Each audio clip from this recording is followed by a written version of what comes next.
तो चलिए दोस्तों, हम लोग शुरू करते हैं आज की हम लोग अपनी वीडियो में।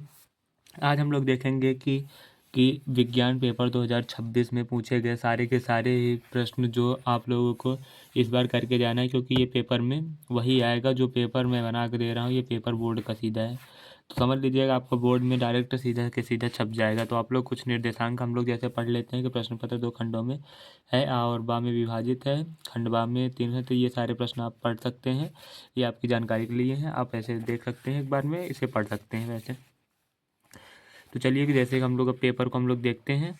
जैसे कि मैं कल 20 बहुविकल्पी प्रश्न को आपको करा चुका था इसके, तो आप लोग केवल एक बार ऐसे नज़र मार लीजिएगा कि मैं जिन जिन प्रश्नों को कल करा चुका था। अब हम आ गए हैं, हम 2 नंबर वाले प्रश्नों को देखेंगे। चलिए हम लोग देखते हैं अब 2 नंबर वाले सारे के सारे प्रश्नों को। 2 नंबर के प्रश्न जो जो हैं उन्हें सारे प्रश्नों को हम लोग अब देखेंगे।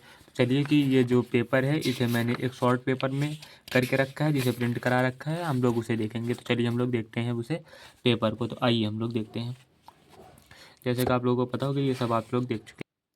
जैसे कि आप लोग देख रहे हैं कि पहला प्रश्न है, प्रकाश के अपवर्तन की घटना को क्या कहते हैं।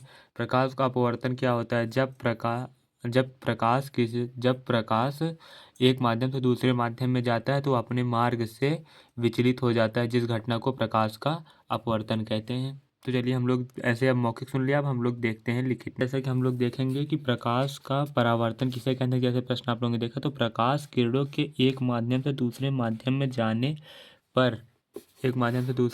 जाने पर उनके पथ में परिवर्तन की जो परिवर्तन होता है उस घटना को परिवर्तन की घटना प्रकाश का अपवर्तन कहलाती है। देखिए, प्रकाश के अपवर्तन के कारण प्रकाश की चाल का विभिन्न माध्यमों में भिन्न भिन्न होती है, जैसा कि ये लोग आप लोग समझ चुके होंगे। तो चलिए हम लोग देखते हैं दूसरे प्रश्न।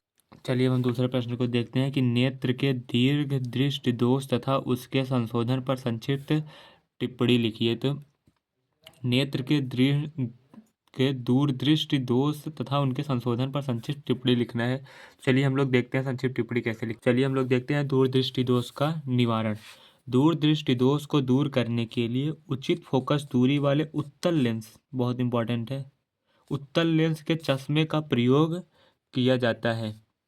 किस चश्मे का प्रयोग करते हैं? उत्तल लेंस के चश्मे का प्रयोग करते हैं, जिससे दूर स्थित वस्तुओं से चलने वाली प्रकाश किरणें उत्तल लेंस से अपवर्तन के पश्चात नेत्र के निकट बिंदु से आती हुई प्रतीत होती हैं। आपको केवल इतना ही लिखना है। जैसा कि मैं समझ सकता हूँ कि आप लोगों को ये चीज़ें समझ में आ रही होंगी। तो चलिए हम तीसरे प्रश्न को देखते हैं। चलिए कि जैसे कि हम लोग देखते हैं तीसरे नंबर प्रश्न को। इसमें लिखा है 2 सेमी लंबी वस्तु 20 सेमी फोकस दूरी के उत्तल लेंस के सम्मुख मुख्य अक्ष के लंबवत रखी हुई है। लेंस से वस्तु की दूरी 30 सेंटीमीटर है, तब प्रतिबिंब की स्थिति तथा प्रकृति ज्ञात कीजिए। जैसा कि ये लोग न्यूमेरिकल जितने भी हैं ये सारे के सारे आपके इंपॉर्टेंट हैं। तो ये आप देख सकते हैं कि यहाँ पर मैं आपको बता दे रहा हूँ क्या क्या दिया है, आप फॉर्मूले पर रख लेंगे, डायरेक्ट आंसर निकल जाएगा। चलिए, 2 सेमी लंबी वस्तु है, ये हाइट दे रखी है आपको, वस्तु की दे रखा है। देखिए यहाँ पर यू की लंबाई दे रखी है, यू डैश इसको मान सकते हैं या एच मान सकते हैं आप लोग इसे, H1 H1 मान सकते हैं, सॉरी H1 मान सकते हैं आप लोग। ये 2 सेंटीमीटर आप लोग को दिया रखा है, जैसा कि आप लोग देख रहे होंगे यहाँ पर 2 सेंटीमीटर दे रखा है। तो वस्तु 20 सेमी फोकस दूरी के उत्तल लेंस के सम्मुख रखा हुआ है, तो 20 सेमी फोकस दूरी है। तो यहाँ पर F का मान दे रखा है आप लोगों को 20 सेंटीमीटर। आप लोग वीडियो को लाइक ज़रूर कर दें और समझ लें पहले इसे। और लेंस से 30 सेंटीमीटर की दूरी पर प्रतिबिंब की स्थिति है। लेंस से वस्तु की दूरी 30 सेंटीमीटर है और यू का मान यहाँ पर दे रखा है 30 सेंटीमीटर। अब आप लोग फार्मूले में रख सकते हैं कि एक फार्मूला इसका होता है कि F बराबर होता है 1/F बराबर होता है 1/U प्लस 1/V होता है। इस फार्मूले में आप रख सकते हैं वस्तु की दूरी जो होती है, जो आप लोग ये इसे वस्तु की दूरी को आप लोग ऋणात्मक मान के रख लेंगे, तो इससे आपका आंसर आ जाएगा। चलिए हम लोग आगे बढ़ते हैं। अगर नहीं आएगा तो आप लोग कमेंट करिएगा, हम आपको इसका प्रॉपर सॉल्यूशन देंगे। जितने भी न्यूमेरिकल हैं मैं भी उन सारे के सारे को कराऊंगा एक वीडियो में। तो चलिए हम लोग ऐसे ही देख लेते हैं। नंबर 3 पे आ गया है कि किसी चुंबकीय क्षेत्र में धारावाही चालक पर लगने वाला बल किन किन कारकों पर निर्भर करता है। तो जैसे कि वो जो बल है धारावाही चालक पर लगने वाला किन किन कारकों पर निर्भर करता है, मतलब कैसे कैसे लगता है। कि जैसे कि आपका होता है कि धारावाही चालक पर लगने वाला बल कि वो निर्भर करता है आपकी कॉइल जो होती है, जो धारावाही चालक का तार है उस पर निर्भर करती है, चुंबक पर निर्भर करती है, धारावाही चुंबक पर निर्भर करती है, और धारावाही तार के अनुप्रस्थ काट क्षेत्रफल पर निर्भर करती है। धारावाही आप लोग, मैं जितनी बातें बता रहा हूँ आप लोग इसे वीडियो को स्लो करके आप लोग आगे पीछे करके लिख सकते हैं इसे। तो जैसे कि यहाँ पर 2 पूछा है तो आप लोग को 2 नंबर है, केवल 2 लिखना है। तो आप लोग ये भी समझ लीजिए कि आपको 50 नहीं लिखना है, केवल यहाँ पर 2 लिखना है बस। चलिए हम लोग देखते हैं, चुंबक तथा धारावाही परिनालिका में अंतर स्पष्ट कीजिए। यह प्रश्न बहुत इंपॉर्टेंट है।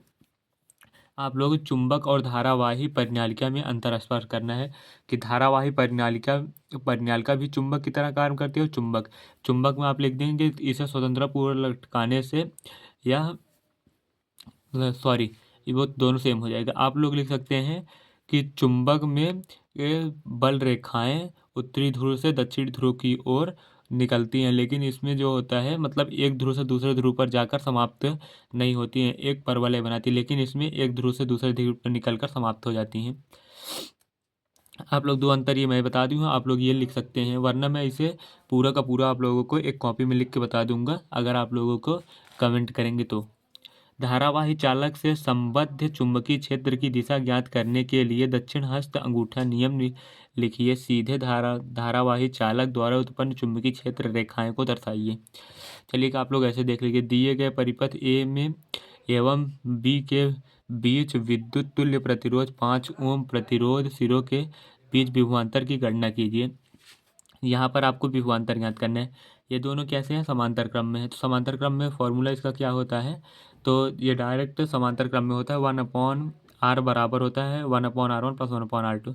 तो 1/r1 प्लस 1/r2 में इसको रखेंगे, सेम उसी तरीके से इसको हो जाएगा। फिर ये श्रेणी क्रम में आ जाएगा आपको, फिर इसको श्रेणी क्रम वाले में सॉल्व कर लेंगे, फिर आपका एक आ जाएगा, उसे 6 वोल्ट की बैटरी से लगा के V बराबर IR कर देंगे आप लोग, उससे आप लोग का आंसर आ जाएगा। तो चलिए जैसे कि आप लोग देखा V बराबर IR कर देंगे तो आपको आंसर आ जाएगा। चलिए हम लोग देखते हैं आगे। चलिए हम लोग देखते हैं कि वैद्युत परिपथ में फ्यूज का महत्व क्या है। किसी काम में कुछ अधिभार 200 वाट है और विद्युत की पूर्ति 220 वोल्ट की है। मकान में प्रयुक्त फ्यूज का अनुक्रमांक क्या होगा। विद्युत ऊर्जा का व्यवहारिक मात्रक भी लिखिए।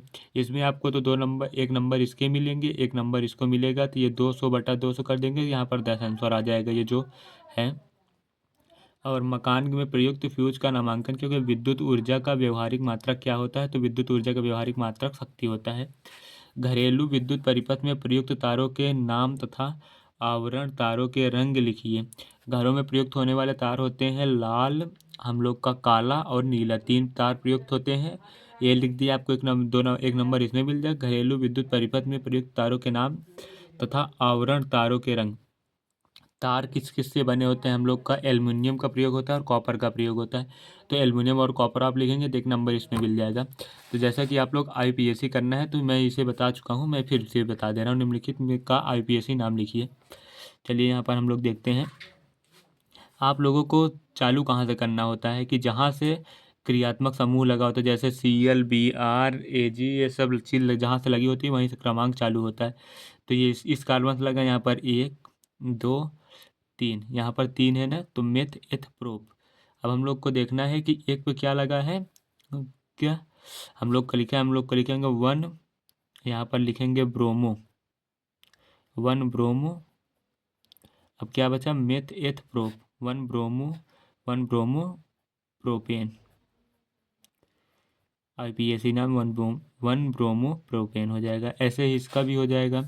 यहाँ पर हम लोग का H2O लगा है, यहाँ पर डबल बॉन्ड लगा है, तो हम लोग काउंटिंग यहीं से करेंगे तो 1 2 3 हो जाएगा।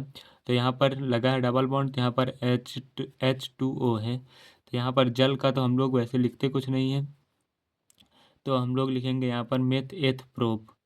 तो आप लगा के लिख सकते हैं कि 1H2O जल लिख सकते हैं, फिर ऐसे कॉमा करेंगे, फिर लिखें मेथ एथ प्रोप।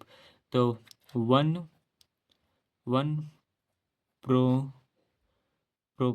प्रोपीन हो जाएगा, 1 प्रोपीन।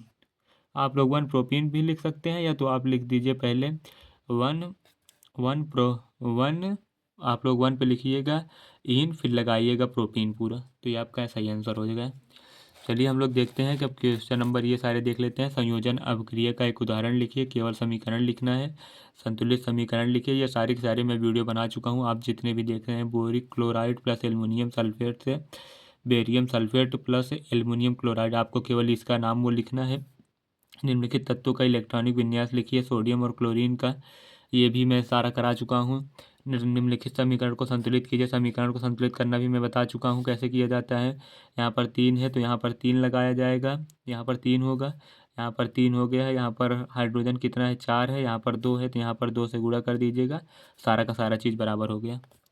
तो ऐसे ही किया जाएगा, ऐसे इसे नीचे वाले में भी किया जाएगा। ये सारी वीडियो मैं करा चुका हूँ, आप लोग ऐसे प्रश्न को देख लीजिएगा। तो और मैं अगली वीडियो में सारे सारे प्रश्न करा दूंगा, तो आप लोग देख लीजिए, स्क्रीनशॉट ले लीजिएगा। वीडियो को लाइक और शेयर जरूर कर